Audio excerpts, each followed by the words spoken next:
Yahweh Isis, I'm counselor of the people. So when I'm speaking in Hebrew, I want to make it clear to you that our trials and tribulations was beyond massive. Now your pastors want to teach us to be passive. Go to Ruth, the first chapter.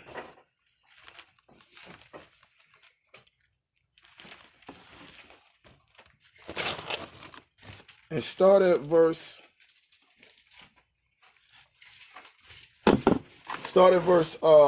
22.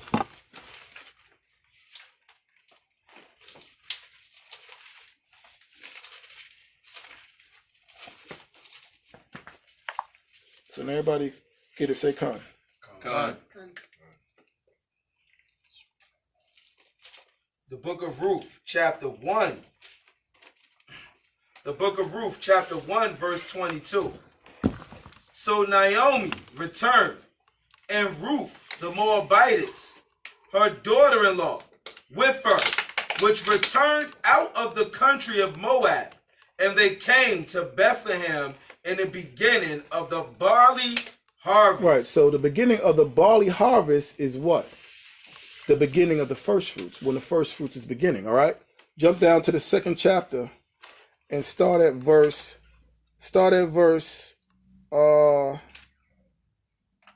actually read right through the second chapter. Chapter 2, verse 1. And Naomi had a kinsman of her husband's, a mighty man of wealth, of the family of Elimelech, and his name was Boaz. Now Boaz, when you read the story of Ruth, because you got a lot of brothers now going into this thing that's saying Ruth was Israel, but she wasn't. She was a Moabite.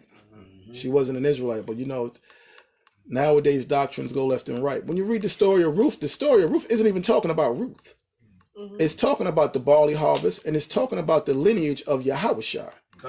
It's talking about the lineage of David, of Solomon, of the righteous kings that Hezekiah's. It's talking about all these men. That's who it's talking about. It's not talking about Ruth, you know. But what tends to happen with brothers is when they see a heathen that's serving the Most High better than them, then he's got to be an Israelite. That's what happens. That's really what happens. Because when I read the book of Ruth, I don't see any of that. She's a Moabite. I just don't see it. But you know, brothers, that's what they do, and it's okay. Pray, you know. That's just what they're going to do. But when you read the story, it's going into the barley harvest. It's going into the lineage of the great kings, ending with Yahushua, who was the King of Kings. Read on. And Ruth the Moabitess said unto Naomi, let me now go to the field and glean ears of corn. So now, what is this talking about? Because we know about the first fruits, right? We know during the first fruits, after you cut your part off, you leave the four corners, and then what happens? The people can go and glean. That was a system that was set up for the unfortunate and the poor of our people. Because Boaz had all his wealth. So that means he had great lands. And because he had great lands, that's showing you that what? He had to do this. When you go down south, they do this. They leave the corners for the people that are poor. They still do this down south. Read on. Salakia. Let me now go to the field and glean ears of corn after him, in whose sight I shall find grace. Right. So now, when you check out what corn is talking about, corn is not talking about corn on the cob. The corn that it's talking about, when you go into the Hebrew, it's talking about barley. Karamal. It's talking about barley. Because barley is, when it refers to the word that makes strong water, which is beer. Okay, so this is talking about the barley harvest. But jump down to the 14th verse. Verse 14. And Boaz said unto her, at mealtime come thou hither, and eat of the bread, and dip thy morsel in the vinegar. And she sat beside the reapers, and he reached her parched corn, and she did eat, and was sufficed. Right, because remember, it tells you you're not supposed to give parched corn till you give your sacrifice. So Boaz already gave his sacrifice. So she was able to eat parched corn. All right, read on. And left. And when she was risen up to glean, Boaz commanded his young men, saying, let her glean even among the sheaves, and reproach her not. And let fall also some of the handfuls of purpose for her, and leave them, that she may glean them. So he was even saying, like, listen, because you know the law is that we're going to go back to Leviticus and read about, but the law is, even we're jumping ahead, that you're supposed to leave the corners, and whatever you're taking out, say if something falls on the side, you leave that for the poor. Don't pick it up. Okay. This also shows that with the law in Leviticus, when it say don't glean the corners for the strangers and the poor amongst our people, exactly, that was literally talking about strangers, right? Exactly. We had people that would pass through our land, so right? Exactly. That was just a courtesy that, all right, they passing through our land, they hungry, they don't got nothing to eat. The corners of our fields, there was fruits, vegetables there for them to just grab. Exactly, grab something to go. He's even telling the other Israelites, yo, don't rebuke her. Right. Let her glean it, because she's a Moabite. Because she's a Moabite, right? Exactly. But then see, understand something. He knows who she is, and he knows who her husband was.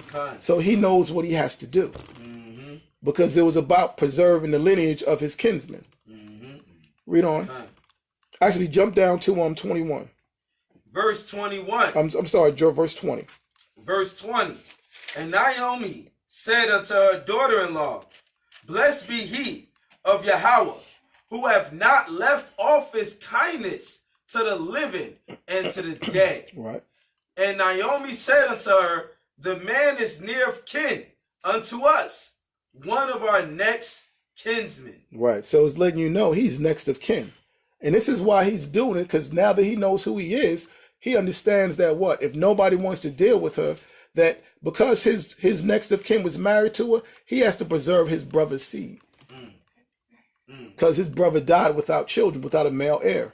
So in order to preserve your brother's seed, this is what you had to do. Right. The law that this is speaking about is in Deuteronomy 25. Okay. It also goes into regeneration, because it was letting you know, like, nobody had to be cut off. Right. If you die before having children, your lineage was so that important that somebody, your next of kin, had to continue your lineage. Exactly. And imagine if this son lineage wasn't continued.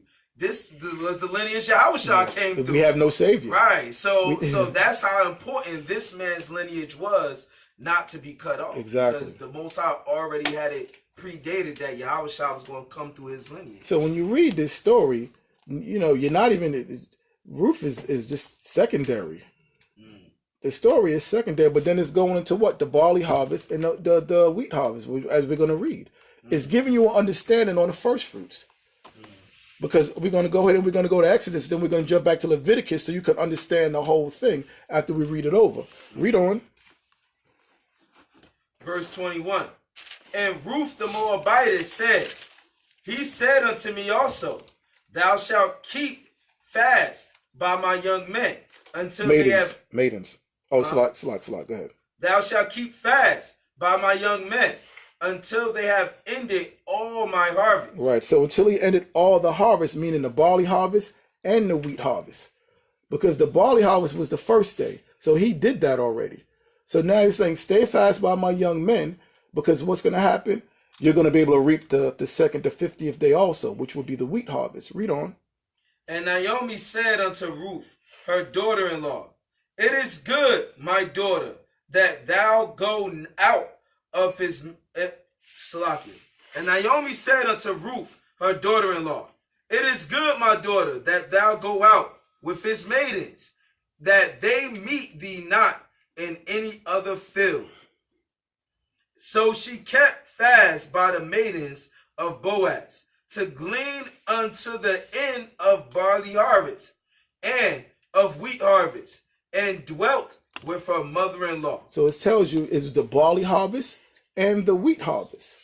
So now, the barley harvest, it begins the first day. So once you cut down that wheat on the barley harvest, on the morrow after the Sabbath is when you start counting 50 days.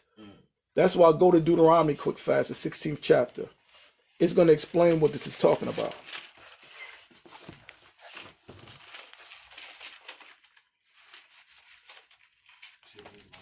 Sixteen.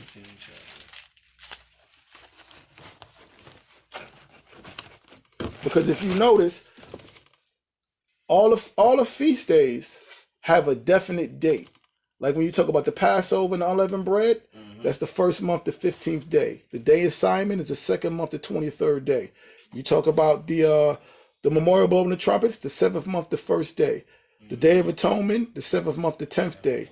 You talk about the tabernacles is the 7th month, the 15th day to the 22nd day. Right? Then you talk about the dedication of the altar is what? The 9th month, the 25th day, the 25th day till the 10th month, either the 2nd or 3rd day, depending on the new moon. Then you have Mordecai's day, which is the first month, the 13th day. Then Purim is the the day of Judas, which is the first month on the 13th day. And Purim is the 12th month, the 12th month, the 13th day. Then you have Mordecai's day, or Purim as it's called, which is the 12th month, the 14th and the 15th day. But the first fruits is the only feast day that doesn't have a definite date. Why? Because it deals with your crops. And with your crops, it doesn't have a definite date. That's why when you go into it, it just gives you ideas of when you're supposed to do it. So this is the closest in Deuteronomy 16th chapter that's going to give you when you start counting from the first day to the 50th day. Right. It's just telling us we had to base it off of the season in order to start the 7-week count. Right. And that's why your feast days had to be in its proper season. That's why we had to add the extra new moon. Because if we didn't add the extra new moon, your harvest seasons would have been out of order. Your barley season would have been out of order. You wouldn't have been in the barley season celebrating the Feast of First Fruits. You would have been in the winter. Like if a lot of brothers have to realize the Passover is always in the springtime. So the brothers that celebrated in March, you celebrated in March 19th. That's wrong, because March 19th is the last day of winter. When you deal with the vernal equinox, the summer solstice, the winter solstice, when you understand the sun, the last day of winter is March 19th. So you can't have your Passover in winter. Your Passover has to be in spring. That's the reason why you add that 13th moon.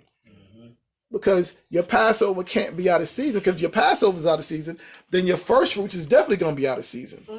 That's impossible. So read Deuteronomy 16th chapter. Which verse? Start at verse 9. Deuteronomy chapter 16, verse 9. 7 weeks shalt thou number unto thee. All it says is you're numbering 7 weeks. That's it. 7 weeks thou shalt number unto me. Read on. Begin to number the 7 weeks from such time as thou beginnest to put the sickle to the corn. There goes that word corn again. So now, you're supposed to start numbering when you put the sickle to the corn. What corn is it talking about? The barley. The barley is the corn that it's talking about in the scriptures. Because when you read this in the Hebrew, it says barley. So this is the importance of celebrating the first day. Because if you don't celebrate the first day, then guess what happens? You won't know when to celebrate the 50th day. Because it's a harvest. So the barley harvest comes first. Then on the sundown is when you celebrate the 50th day. So when you count 7 Sabbaths, which totals 50 days, or when the sun goes down, you celebrate the Feast of Weeks. So the first day is the barley harvest. The 50th day is the wheat harvest. So read that from the top again. Deuteronomy chapter 16, verse 9. 7 weeks shalt thou number unto thee. Begin to number the 7 weeks from such time as thou beginnest to put the sickle to the corn. So once you put the sickle to the barley, like how what was going on in Ruth, then they started to count 7 Sabbaths, which totals 49 days. And on that 50th day, they gave a new sacrifice. And the sickle is like when they're like cutting. Yeah, cutting it down. They're reaping the harvest. Right, when they're reaping the harvest. When they're reaping the barley harvest, that's the sickle, because they use the sickle. That's the barley harvest. So once you're doing your first reaping, that's when you count the 7 weeks. Exactly. Once you do the first reaping, go to prove that. Go to Exodus.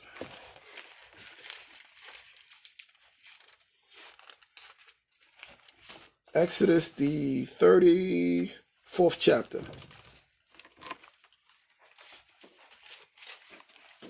Because remember that word "ear" that we talked about.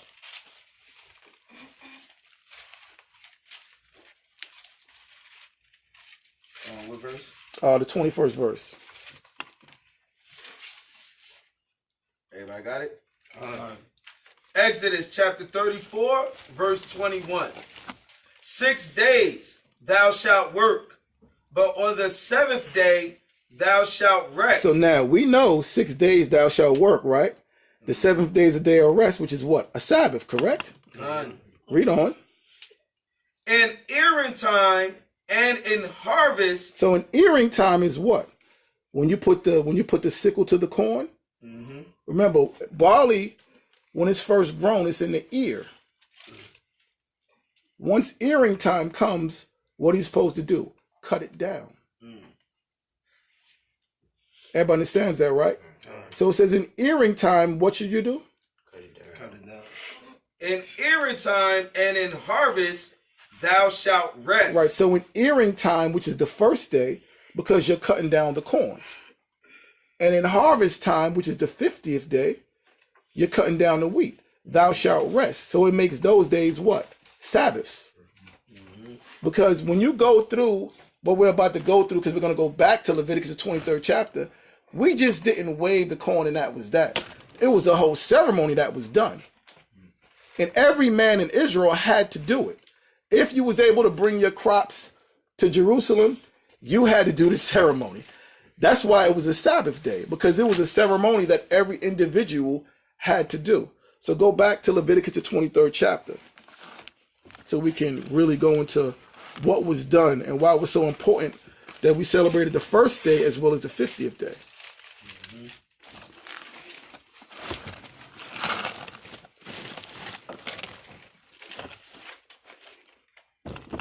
So start back where you was in the beginning at 23 and 9. Leviticus chapter 23, verse 9. And Yahweh spake unto Moses, saying, Speak unto the children of Yasha'Allah, and say unto them, When ye be come into the land which I give unto you, and shall reap the harvest thereof, then ye shall bring a sheaf of the first fruits of your harvest unto the priest. Right, so once you come into this land, you're supposed to bring a sheaf of the first fruits of our harvest, which was basically a basket. It was a basket that you bought with a tenth of all of your barley, and because this is talking about barley right now. Okay, it's talking about the barley specifically. So you bought a tenth of that, but why did you think you need to bring barley to the priest? The priest didn't have an inheritance. Their inheritance was eating the sacrifices and teaching the laws and serving the Most High, Yahweh Shai. So they didn't have land. That's why they were put in the suburbs of where all Israel was. Everybody understands that, right? Read on. Verse 11. And he shall wave the sheaf before Yahweh to be accepted for you.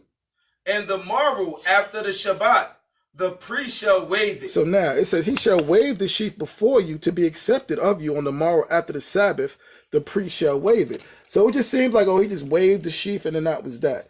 But it was more to it than that. It wasn't just that. Go to Deuteronomy 26th chapter, because what's happening here is a whole ceremony is going on with every person that brought their offering to the Most High. And in order for your crops to be blessed, you had to do this. If not, your crops wouldn't be blessed. So go to Deuteronomy 26th chapter.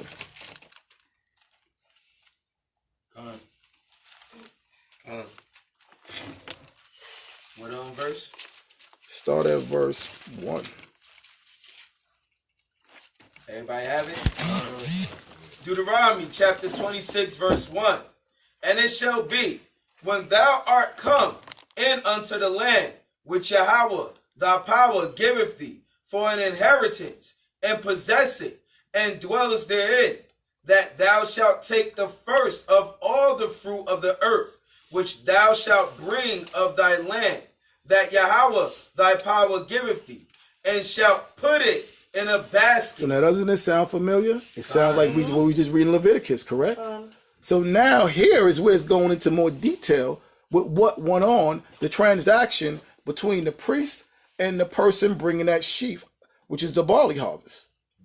So now it's going to give an in-depth transaction of what was going on. It just seemed like, oh, he just waved the sheaf and then he just went on his way. But this is a Sabbath day, remember, so it's more to it than that. So it was an important day. So this is what was going on. Read on.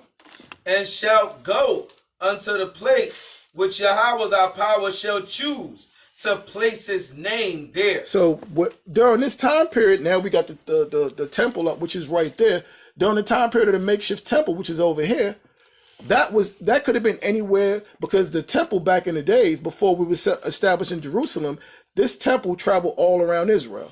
So wherever the temple was during that time period, that's where the people had to go to. The tabernacle, rather. That's where the people had to go to. It was only established during the time when Solomon became king. After Solomon built the temple, then the Most High placed his name in Jerusalem. But before that, the temple was all over the place. But I'm sorry, the tabernacle rather was all over the place. It was all over Israel. Wherever, it was in Shiloh one time. You read other situations, it was in another place. Yeah, that destroys that doctrine of not the sacrifices, but the feast days only could be held in Jerusalem. Only in Jerusalem, because when we was in the wilderness, wherever the chariot went, that's where we had to set up the tabernacle. We had set up the tabernacle, and which was pretty much the layout to the temple, and then we'd celebrate the feast day there. And then if the chariot moved somewhere else, and it was like, all right, here you celebrating Passover. And think about it, because think about it. Just to kill the doctrine, the first 40 Passovers we know weren't in Jerusalem. The first one was in Egypt. The first 40 Passovers weren't even in our homeland. Yep. Let's start there. It was right outside of our homeland, because that generation had to die. When Joshua got into the land, they weren't in Jerusalem. They were in the upper north part. Of Israel at the time period. They were in the upper north part of our land. Because remember, during the unleavened bread, that's where he encountered who? Yahushua. During the unleavened bread, and he said, "Are you for us? Or are you for the enemy?" Then he told him, as captain of the whole Lord of hosts, "I'm come." Because they were told about Yahushua during the time of who? They were told about Yahushua during the time of Moses. And he said, listen to him, because my name is in him. And he's not going to be nice. And that's just how it is. So when all that happened, guess what happened? When all that happened, after that, during the time of Joshua, during the time of the judges, during the time of David, all those time periods was nobody in Jerusalem per se doing feast days. Not until Solomon, even during the first reign of Solomon. It took 13 years to build the temple. 13 years, then it was established. And how long did that last for? Because a couple of hundred years after that, the temple was destroyed. When you go throughout the New Testament, you had Paul keeping the feast with who? Men all over. All throughout the New Testament. Yahushua didn't keep the Passover in Jerusalem for the Last Supper. That wasn't in Jerusalem. Think about it. But this is where the mercies and grace of Yahushua apply. This is why Yahushua had to show us how to be that perfect example. And the reason why he had to show us that is simple. He had to show us that because if we didn't have mercy, we would condemn each other and kill each other. That's just a fact. We would condemn and kill each other. So we can't do that. Like we doing now on Facebook. Exactly. Well, look, everybody, look. If it was up to Facebook, nobody be alive. Nobody be alive. Everybody be dead. Because everybody's doctrine is law on Facebook. But then when you deal with the reality of the scriptures, this is just what it is. But now everybody understands why. Well, I know, because back at HYK, like I said, we only celebrated the 50th day. But now you're starting to see why we have to celebrate the first day as well as the 50th day. All right, Khan. So read on. Verse 2. That thou shalt take of the first of all the fruit of the earth, which thou shalt bring of thy land, that Yahweh thy power giveth thee, and shalt put it in a basket, and shalt go unto the place which Yahweh thy power shall choose to place his name there. And thou shalt go unto the priest that shall be in those days, and say unto him, I profess this day unto Yahweh thy power, that I am come unto the country which Yahweh sware unto our fathers for to give us.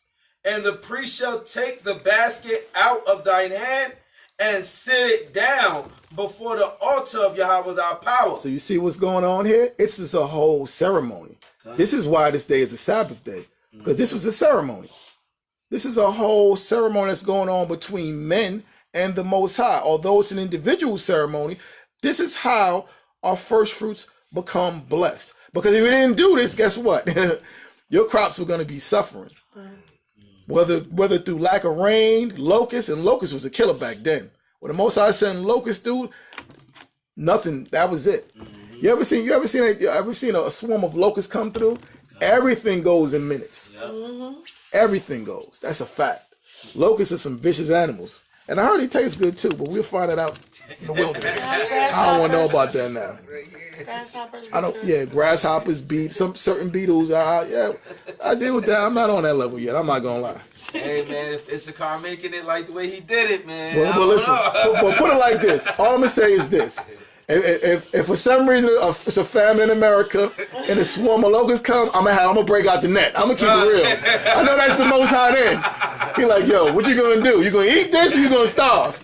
So if that happens, then I know it's the Most High. All right, now you got to do it. Well, it's a bunch of grasshoppers that's coming up in my backyard. I'm like, okay, let me go get the bags or something, net, something like that. Because I know dinner is served. Because if not, you don't get that, you're gonna starve. You know what I'm saying?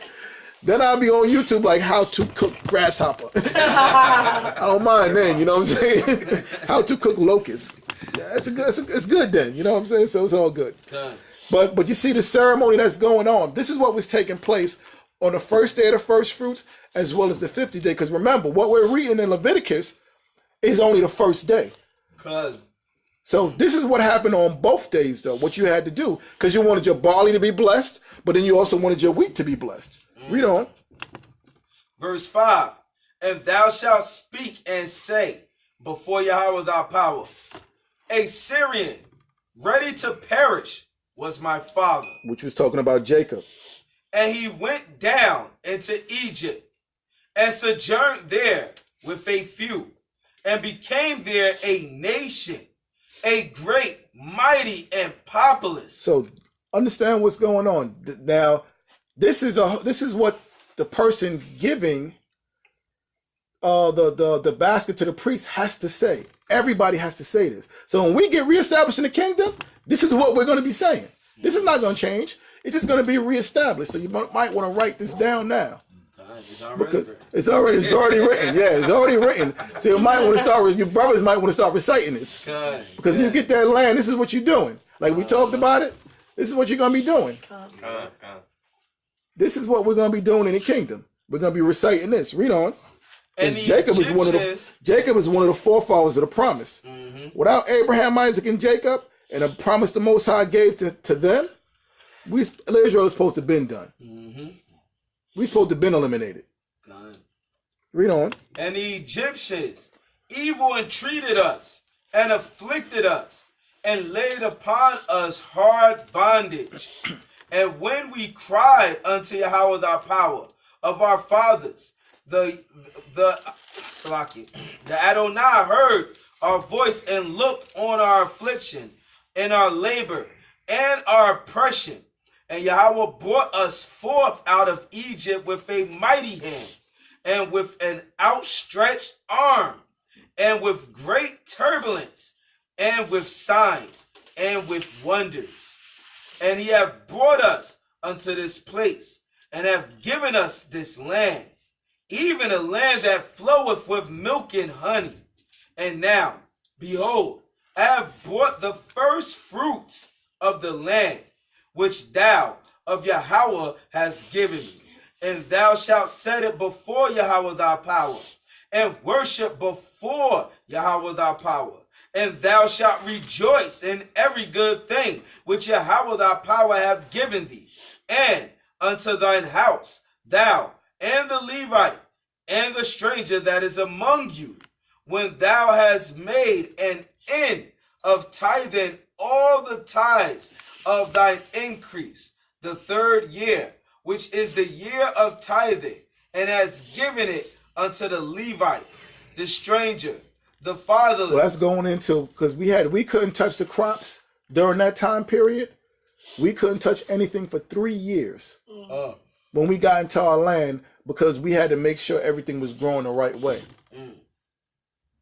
So the first time we did the first fruits, we didn't do it initially.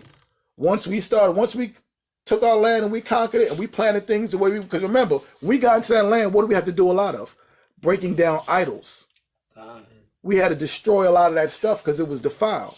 So when you read the history during the first fruits, what happened? We didn't touch the land for 3 years. We had to let it regenerate itself, recultivate itself. Then we started doing the tithing. The Most High didn't want what was left over from the heathens, because you know that all the other nations, they do a lot of things contrary to what we do, especially with farming. They farm different than we do. So you want to make sure you're giving the Most High the best of the best. That's why the Most High said, wait 3 years before you do the first fruits. Then after that, you do it every year. That's how you tithe your crops. All right. So now everybody understands what went on through the transaction between the priest when he gave that wave, when he gave him that sheep, that wave, or that sheaf. That sheaf represented a basket. Who knows how big the basket was? Well, if you have a big field, like how Boaz had, then you know he had to bring a big basket. You know he had to bring a big basket. So, but tithing wasn't only your crops, like how some men are pushing now. Tithing was everything. Anything that you got that gained increase was your tithes. Okay, before we go back to Leviticus, go to Proverbs, the 3rd chapter.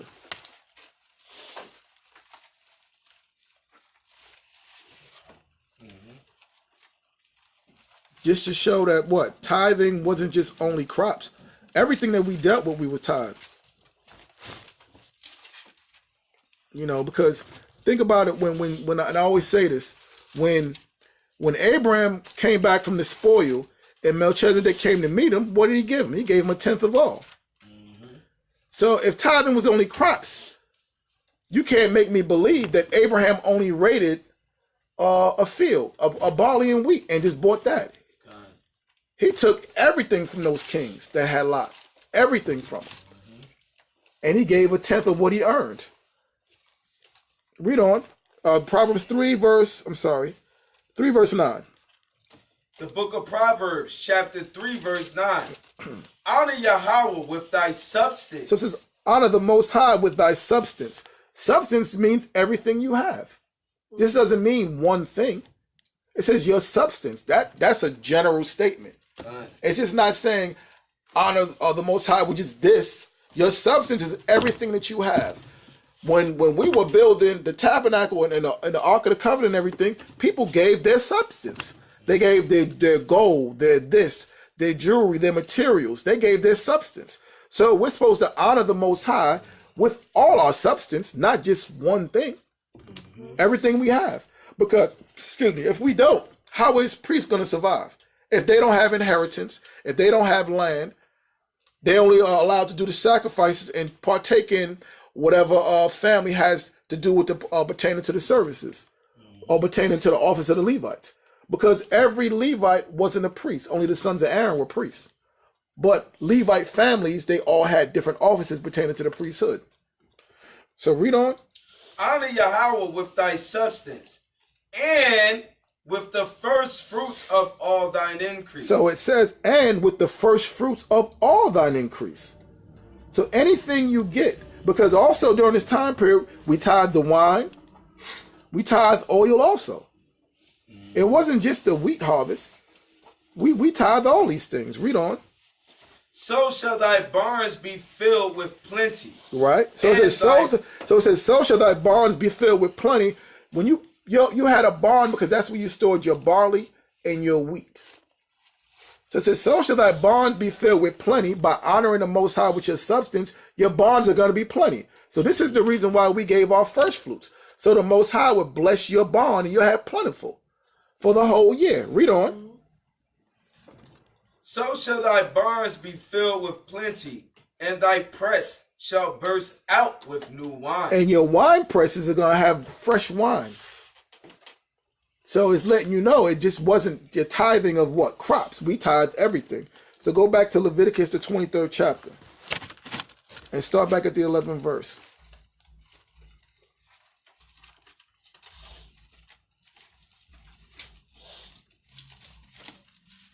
Leviticus chapter 23, verse 11. And he shall wave the sheaf before Yahweh, to be accepted for you.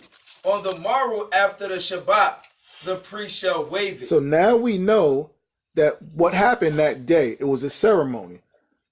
The priest said his part, the person said their part, their barns were blessed with their barley. Read on. And ye shall offer that day, when ye wave the sheaf of a he lamb, without blemish, of the first year, for a burnt offering And that was unto Yahweh. that was the sacrificial aspect that we did to it. But guess what? We don't do that part anymore, because why? Yahweh became the ultimate sacrifice. When the Levites are reinstituted in the kingdom, then that part we'll be doing again. Read on. And the meat offering thereof shall be 2/10 deals of fine flour mingled with oil. Right, so the meat offering thereof shall be 2/10 deals of fine flour mingled with oil. So in other words, what is it going to be? It's going to be a matzah. That's what that's talking about. All right? It's talking about a matzah. It's a chair outside. You got to get it. The chair by the grill. Read on. An offering made by fire unto Yahweh for a sweet savior, and a drink offering thereof shall be of wine, the fourth part of an hin. So you had a meat offering and you had a drink offering. That's why we poured the wine. That's the drink offering, giving praise to the Most High. When you read Ecclesiasticus, the 50th chapter, I think it is, in the Apocrypha, 50 and 14. Read on.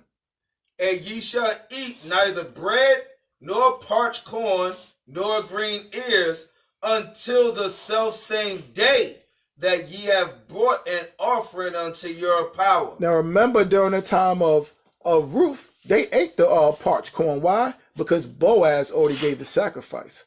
But the law is you can't eat any of that until you give your sacrifice first. You know why? Because you have to give your 10th. The Most High wants his off top. So when you give the Most High, you don't give the Most High and start picking from it. No, you give him his first. You don't do anything else. You give him his first. That's what he wants. He blessed you with it. How you breaking off? How you giving him something? You taking some away. You give him his first.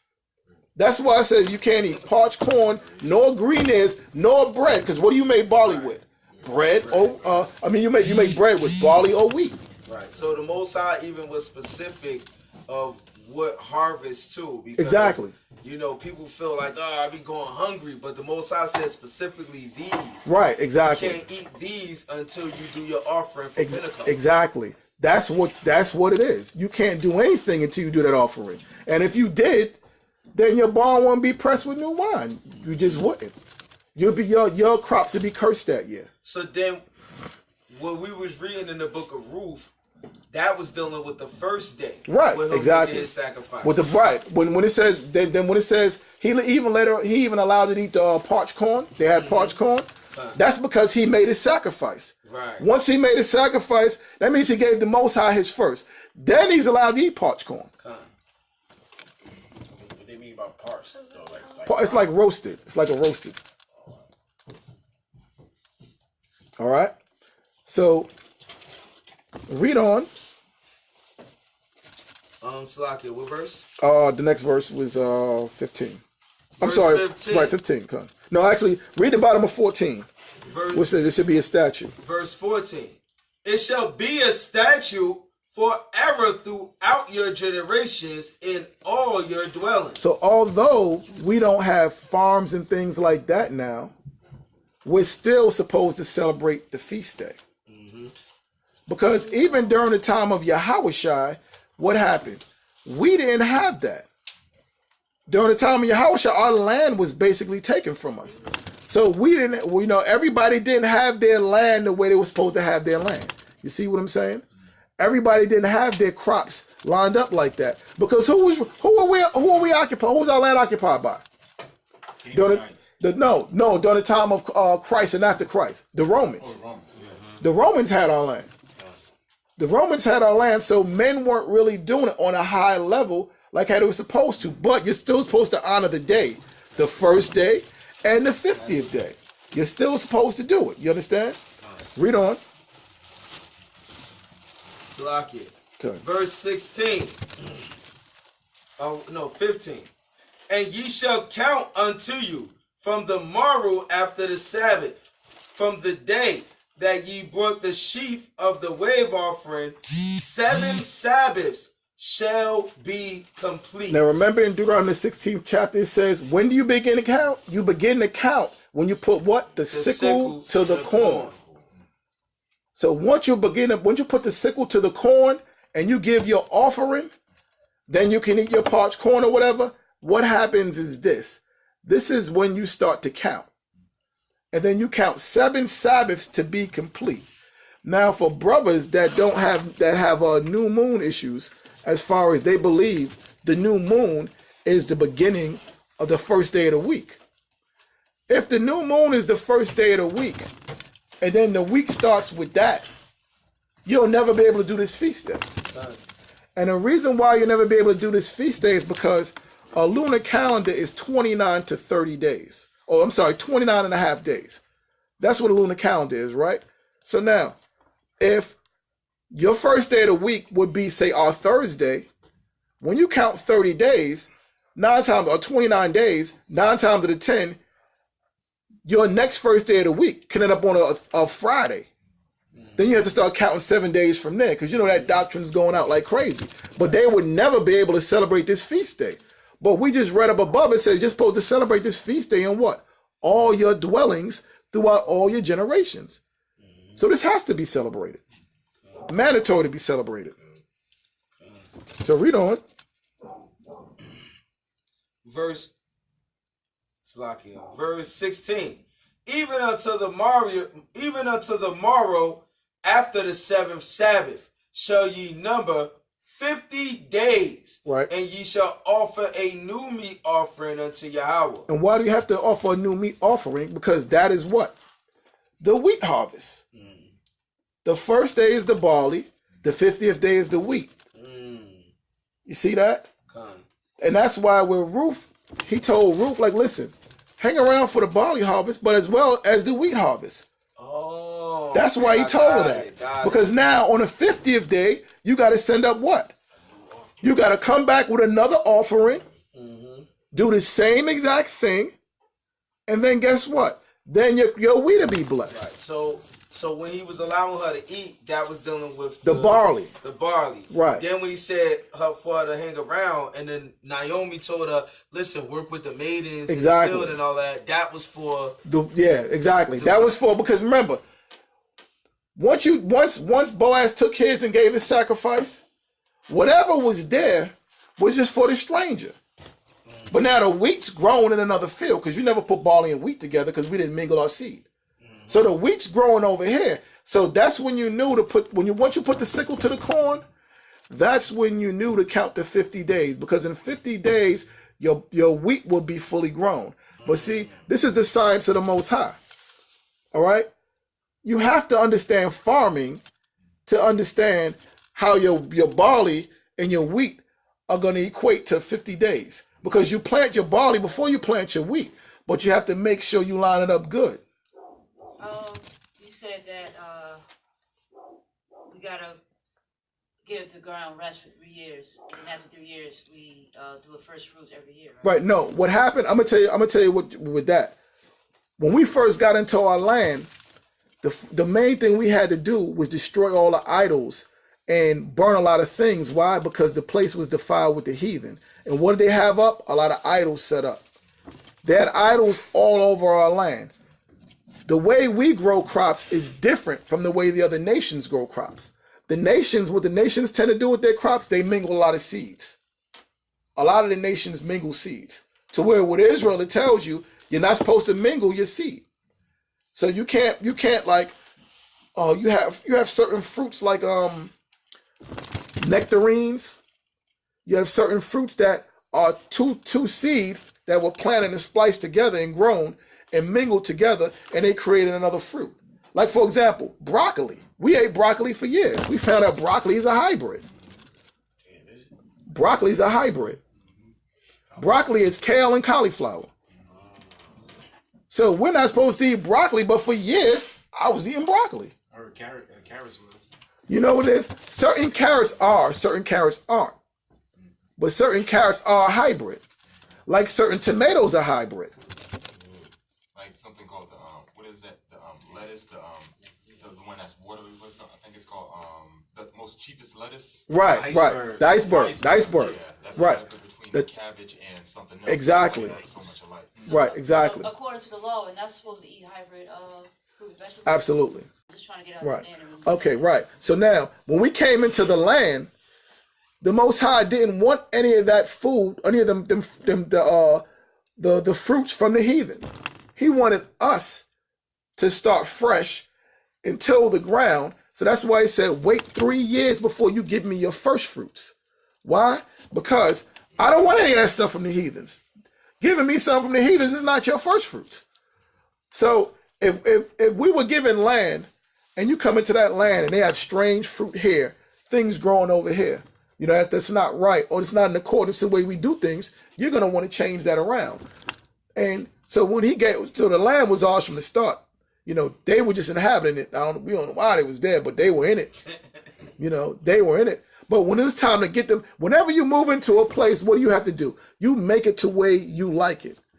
We had to make our land to where the Most High wanted the land to be before we can offer him anything. So that's why we waited 3 years. Now, what we do have to do, though, once we get back into our land is, and it's going to be a worldwide thing, every 6 years we'll farm the land. And every 7th year is going to be a year of rest for all the land. Your cattle are going to rest. Your crop, the land is going to rest. Everything is going to rest. Why is that? Because the earth has to naturally rejuvenate itself.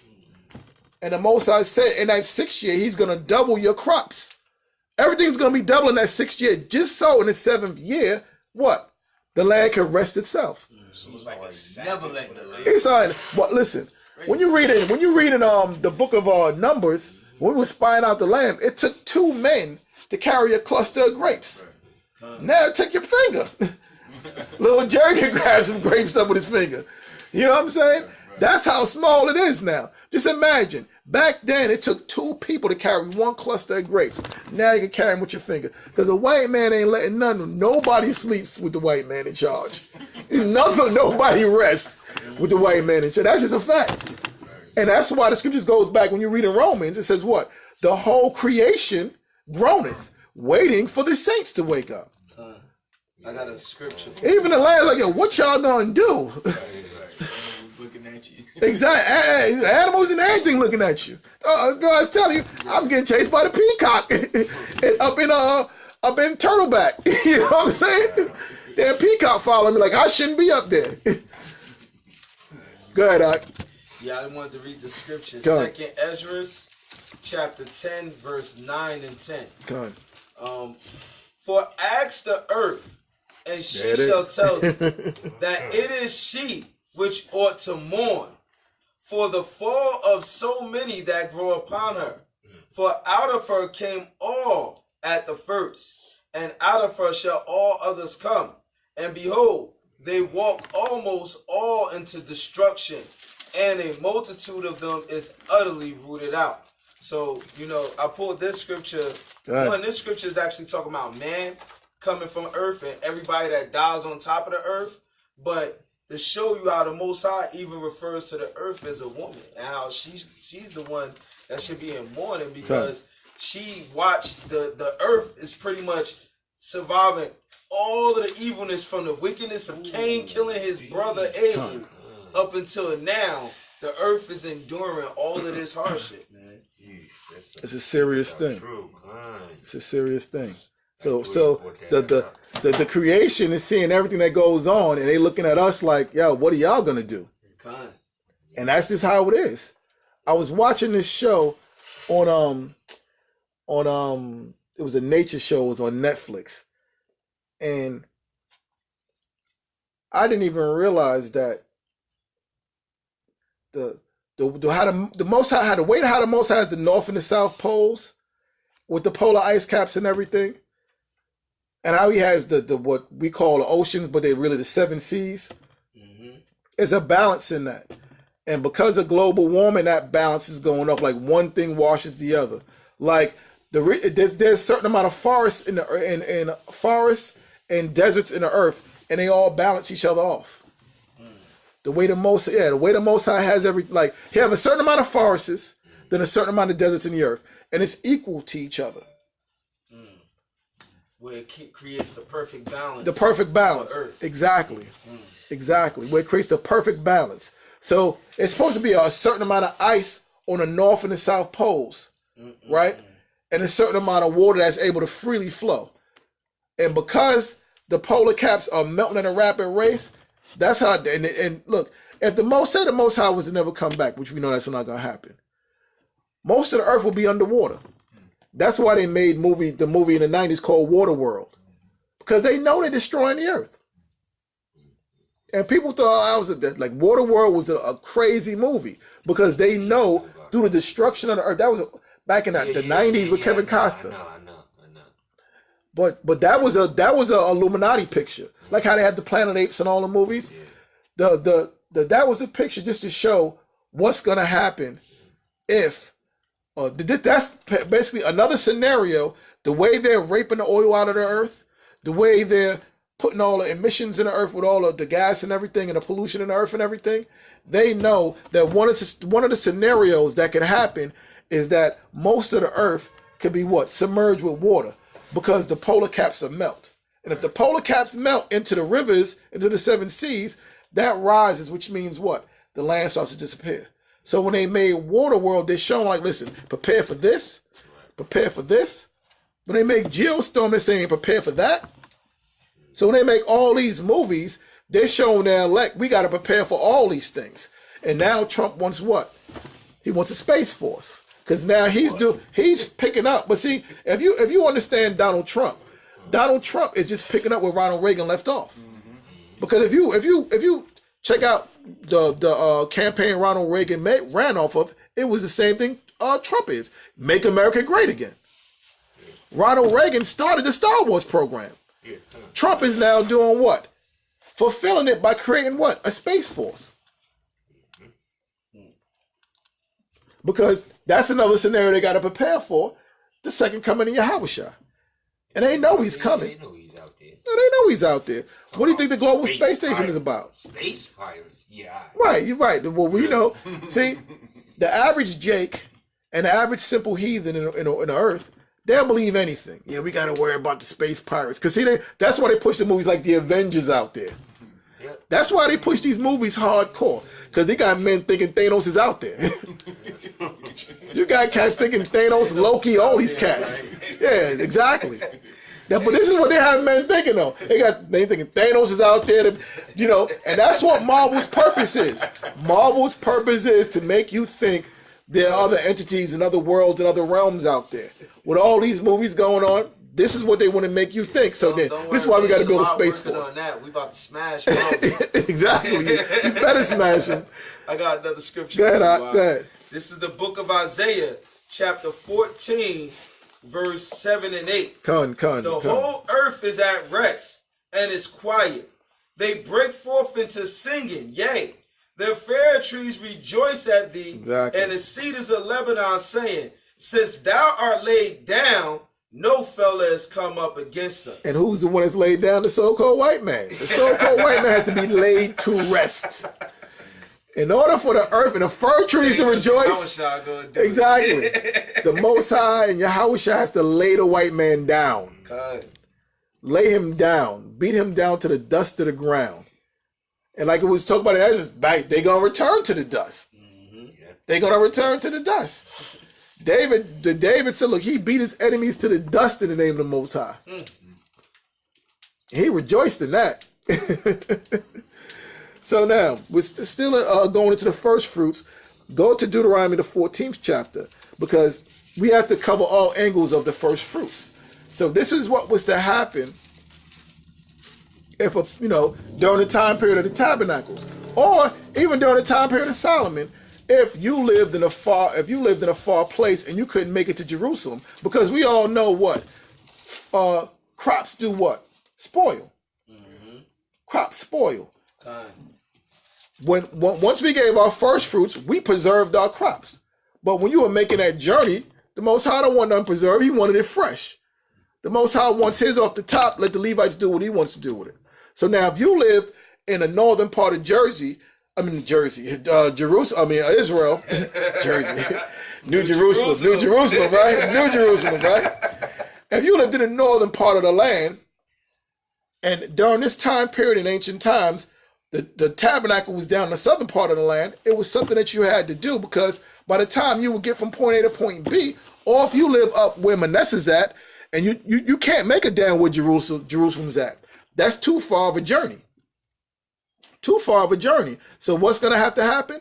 It's something that you have to do in order to do what? Make sure that the Most High still gets his portion.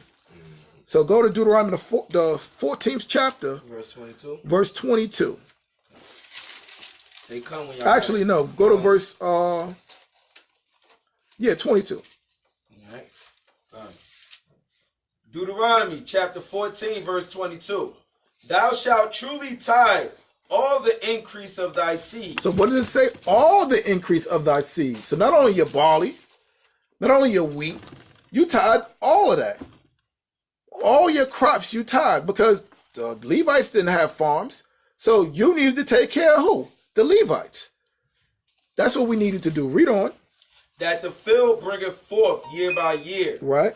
And thou shalt eat before Yahweh thy power, in the place which he shall choose to place his name there.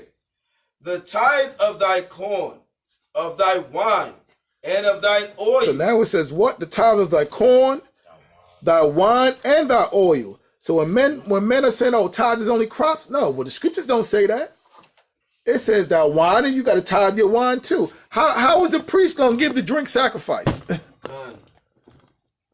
That requires something. So you have to tithe your wine too. How is the priest going to anoint Israel? Requires oil. You got to think of these things. Read on. And the firstlings of thy herd. And the who? And the firstlings of thine herd. And how is the priest going to do the sacrifices? With what? So you tithe more than just, see, men don't understand tithes. The reason why they say tithes is crops because they don't want to up off that money. But the Most High going to clear this up right now. He's going to clear this up with this scripture right now. Read on. And of thy flocks, right, that thou mayest learn to fear Yahweh thy power always. Right. And if the way be too long for thee. So if the way be too long for thee, because you got to bring all these things to Jerusalem. So if the way be too long for thee to get to where the Most High chose his name. So in the kingdom, if the way is too long to get to Jerusalem, this is what you were supposed to do. So that thou art not able to carry it. Right. Or if the place be too far from thee. Right. So if it's too heavy or it's too far, read on. Which Yahweh thy power shall choose to set his name there. Right. When Yahweh thy power have blessed thee, then shalt thou turn it into money. Thou shalt what? Turn it into money. Read that again. Turn it into money. Thou shalt turn it into money. So you can't get around that. So you're supposed to take your tithe of whatever you had that was too far to go or too heavy to carry, and you're supposed to turn it into money. Read on. And bind it up. Right. The money in thine hand. Right. So that money, you're supposed to bind it up. So that money was separate from your money. So you wasn't taken from that money. That money was totally separate from your money. That's what it says, bind it up in thine hand. Read on. And shalt go unto the place which Yahweh thy power shall choose. And then you're supposed to take it with you to the place which the Most High chose to put his name. Read on. And thou shalt bestow that money for whatsoever thy soul lusteth after. So now you take that money and whatever you lust after, whatever you desire to get once you get to that place. So in the kingdom, it'll be Jerusalem. So once you get to Jerusalem, this is what you were supposed to do.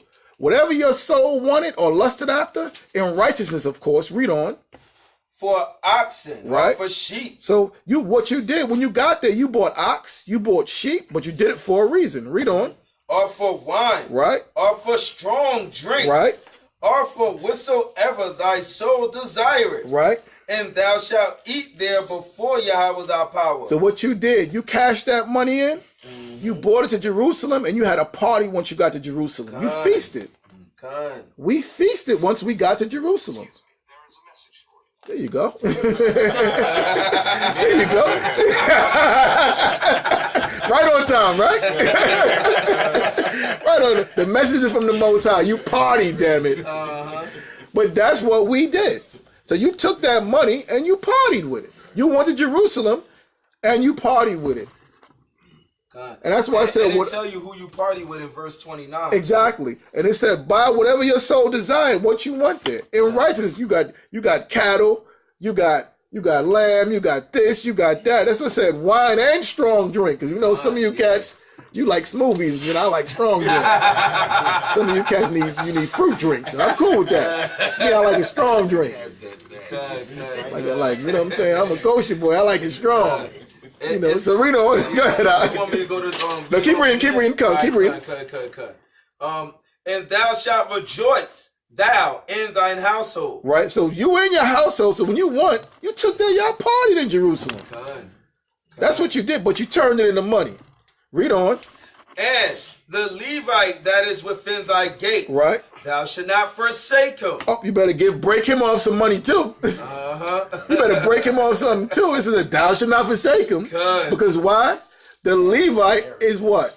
The mouthpiece of the Most High. Yep, that's right. He's